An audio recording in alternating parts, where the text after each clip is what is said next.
ಕೇವಲ ಒಂದು ಕೊಳಕಹಳ್ಳಿಯ ಕುಟುಂಬ. ಕೇವಲ ಒಂದು ಕೊಳಕುಹಳ್ಳಿಯ ಕುಟುಂಬ. ಅವನಿಗೆ ದೊಡ್ಡ ಕಂಪನಿಯಲ್ಲಿ ಕೆಲಸವಿತ್ತು. ಅವನ ಇಂಗ್ಲಿಷ್ ದುರ್ಬಲವಾಗಿತ್ತು ಮತ್ತು ಅವನಿಗೆ ಆತ್ಮವಿಶ್ವಾಸದ ಕೊರತೆ ಇತ್ತು. ಜನರು ಯಾವಾಗಲೂ ಅವನನ್ನು ಗೇಲಿ ಮಾಡುತ್ತಿದ್ದರು. ಅವನು ಪ್ರತಿದಿನ ಕೇವಲ 200 ನಿಮಿಷಗಳನ್ನು ತನ್ನ ಕೌಶಲ್ಯಗಳ ಮೇಲೆ ಕೆಲಸ ಮಾಡುತ್ತಿದ್ದನು. ಸ್ವಲ್ಪ ಇಂಗ್ಲಿಷ್ ಮಾತನಾಡುವುದು, ಸಂವಹನವನ್ನು ಅಭ್ಯಾಸ ಮಾಡುವುದು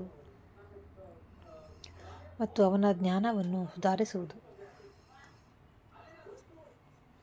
ಕ್ರಮೇಣ ಅವನು ಉತ್ತಮನಾದನು ಮತ್ತು ಅವನು ಅದನ್ನು ತಿಳಿದುಕೊಳ್ಳುವ ಮೊದಲೇ ಅವನ ಸಣ್ಣ ಅಭ್ಯಾಸಗಳು ದೊಡ್ಡ ಶಕ್ತಿಯಾಗಿ ಮಾರ್ಪಟ್ಟವು. 1 ವರ್ಷದ ನಂತರ ಆಕಾಶ್ ಅನ್ನು ಬಹುರಾಷ್ಟ್ರೀಯ ಕಂಪನಿಯು ಆಯ್ಕೆ ಮಾಡಿತು. ನಿಮಗೆ ಅದನ್ನು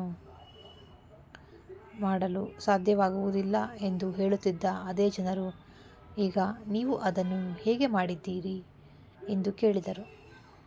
ಆಕಾಶ್ ಮುಗುಳ್ನಗುತ್ತಾ, ನೀವು ಪ್ರತಿದಿನ ಸ್ವಲ್ಪ ಉತ್ತಮವಾಗಲು ದೃಢನಿಶ್ಚಯ ಮಾಡಿದರೆ ಜೀವನವು ತನ್ನದೇ ಆದ ಮೇಲೆ ಬದಲಾಗುತ್ತದೆ ಎಂದು ಹೇಳಿದರು.